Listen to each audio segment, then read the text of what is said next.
Am I the a-hole for not letting my mother-in-law's brother see my children after a travel day? Yesterday, my wife and I flew back from Chicago with our two kids, 4 years old and 18 months old.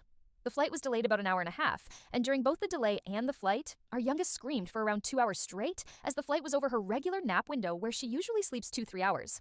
Unfortunately, although she was exhausted, she couldn't fall asleep more than 20 minutes.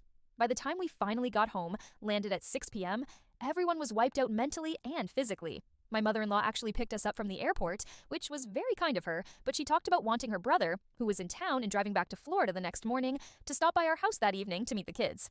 She called him up and tried to invite him over once we got home without even consulting my wife or me.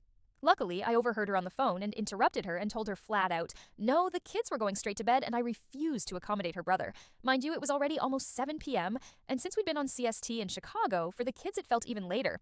My mother-in-law was offended that I wouldn't put off bedtime so her brother could see them before he drove back today in the morning, and she made it clear she thought I was being rude when I told her under no circumstances would he be seeing my children that evening, not even my oldest. From my perspective, we had just survived a brutal travel day. The kids were overtired and melting down, and forcing them to stay up so a relative could say hi felt unfair to them and us as parents.